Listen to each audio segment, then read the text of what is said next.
Nu er det muligt for små og mellemstore danske virksomheder at forsikre sig mod had på internettet, altså shitstorms.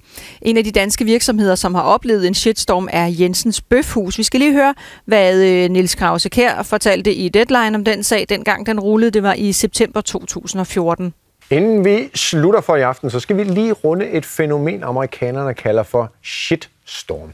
Det er, når rigtig mange på de sociale medier kaster sig over en enkelt. Det er sket for kæden Jensens Bøfhus, som i Højesteret netop har vundet en navnestrid over Jensens fiskerestaurant i Sæby. Jensen i Sæby skal nu skifte navn på sin lille restaurant og betale erstatning, renter og sagsomkostninger på knap 500.000 kroner. Indtil nu har over 60.000 rasende brugere på Facebook opfordret til boykot af Jensens Bøfhus, og protesten spreder sig i et voldsomt tempo. Ja, nu kan virksomheder altså forsikre sig mod sådan en shitstorm, som Jensens Bøfhus var udsat for. Godmorgen, William, og tak. Godmorgen. Administrerende direktør i SaferNet, og I har samarbejdet med Top Danmark om at lancere sådan en shitstorm-forsikring. Lad os lige slå det fast. Man bestemmer vel næppe selv, hvornår man ender i en shitstorm. Så hvordan kan man som virksomhed forsikre sig mod fænomenet? Man forsikrer sig mod en shitstorm, som man forsikrer sig mod en skade på en bil. Det vil sige, at vi kan ikke forhindre en shitstorm i at ske. Vi kan hjælpe virksomheden med et beredskab, der kan sørge for, at den shitstorm ikke skader i så stort et omfang, som det ville gøre, hvis man ikke fik professionel hjælp. Og hvem er det, der skal forsikre sig mod shitstorms? Altså, alle virksomheder kan i princippet forsikre sig mod shitstorms. Problemet i dag med den digitale verden er, at der ikke er et balanceret billede af, hvordan virksomheden reelt performer derude. Problemet er ligeledes, at vi er meget hurtige til at komme til tasterne. Vi er meget hurtige til at bede vores familie og venner og bekendte til at deltage i den her boykot og dele vores negative oplevelser. Ubalancen er desværre således, at dem, der har gode oplevelser, sjældent eller meget få gange har tendens til at gå på nettet og dele deres gode oplevelser, kontra dem, der har dårlige oplevelser. De rører på tasterne med det samme. Vi hørte lige om Jensens Bøfhus, som jo altså kom i stiv modvind på de sociale medier som resultat af den her retssag om Jensens fiskerestaurant. Jensens Bøfhus hævder selv, at shitstormen var en af årsagerne til, at firmaet fik underskud i det efterfølgende regnskab.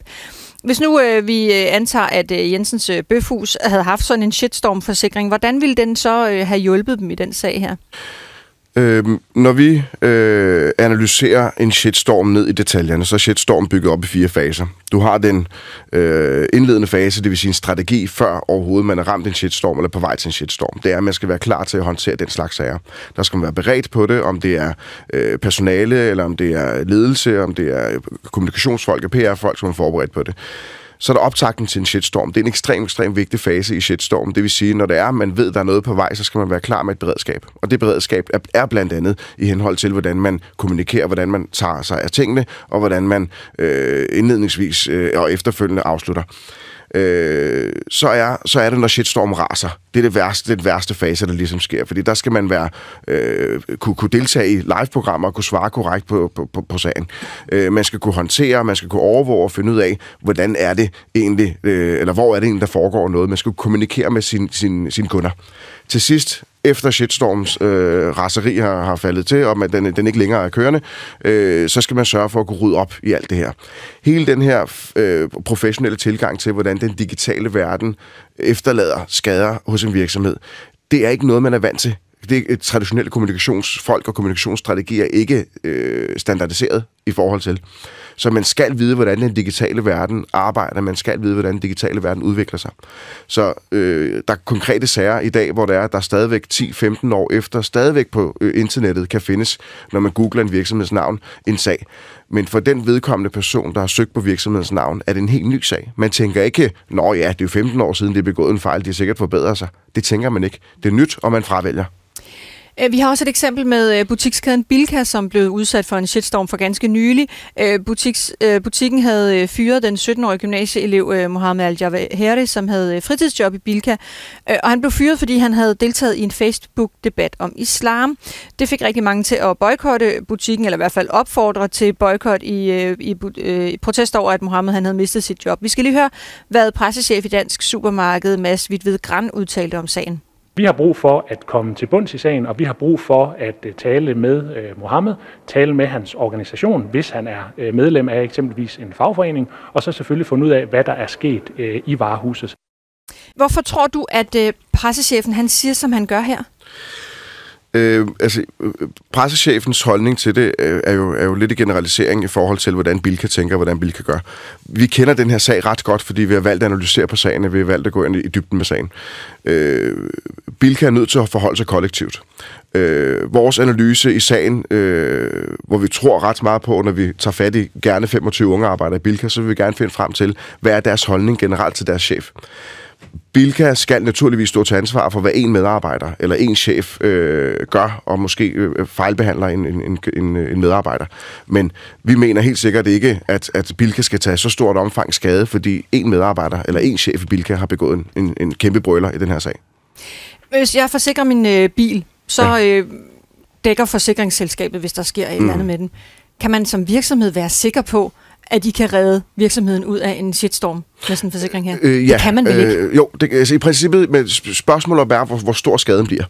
Nu findes der forskellige former for produkter på markedet, eller 2 forskellige former for produkter på markedet i dag. Der findes Top Danmarks forsikringsprodukt, som dækker de små virksomheder og dækker med nogle forskellige sanktioner. Og så findes der så SaferNets abonnementssikringsprodukt, som dækker uden noget loft. Så der er garantier på til visse steder i forhold til produktet.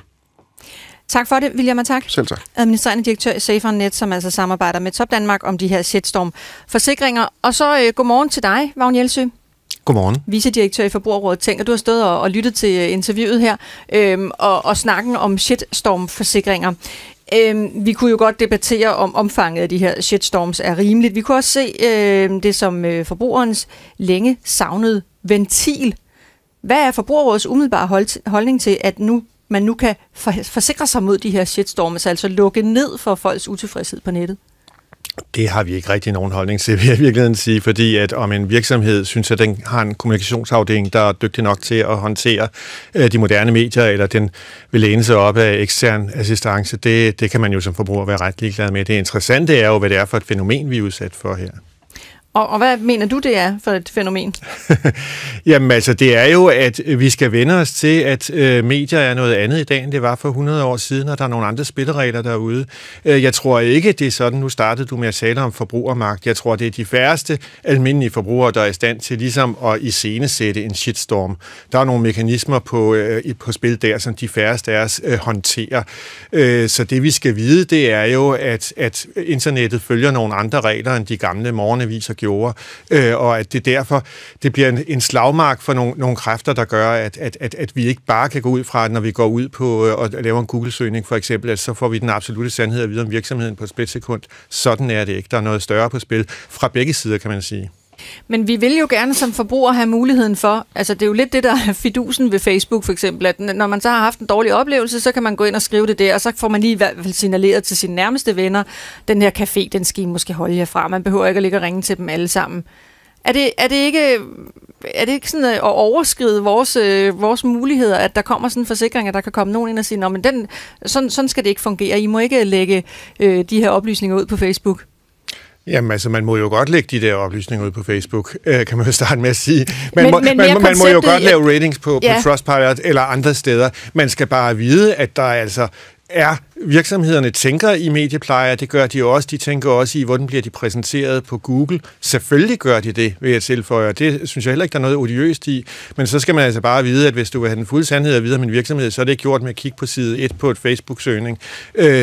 Der skal man altså anderledes grundigt til værks, fordi der bliver manipuleret med det. Ligesom der kan være tilfældige forbrugere, der får deres tilfældige udsagn repræsenteret, kan der også være virksomheder, der tænker i, hvordan kan vi optimere vores Google-rating, og hvad kan vi gøre inde på Trustpilot. Specielt på Trustpilot vil jeg også sige, der har Forbrugerombudsmanden jo faktisk lavet nogle retningslinjer, der afstikker nogle ret præcise rammer for, hvad er okay og hvad er ikke okay for at undgå manipulation. Det går jeg ud fra, at firmaet, vi hører om her, er opmærksom på, men der er i hvert fald nogle rammer der afstikker en bane. Ja, William står og nikker, så det går jeg også ud fra. Forsikringen her, den skelner ikke mellem retfærdige og uretfærdige shitstorms. Hvilken betydning har det for forbrugerne? Ja, altså, jeg kan jo ikke lade være ved at sige, at uanset om det er rigtigt eller ej, så den bedste måde, man kan undgå en shitstorm på, det er jo stadig at opføre sig ordentligt. Og hvis uheldet liv eller ude, vi kan alle lave fejl, så vil jeg hurtigt til at erkende det og sige undskyld og rette op på det. Og det er sådan set det vigtigste, man kan sige om det. Tak for det.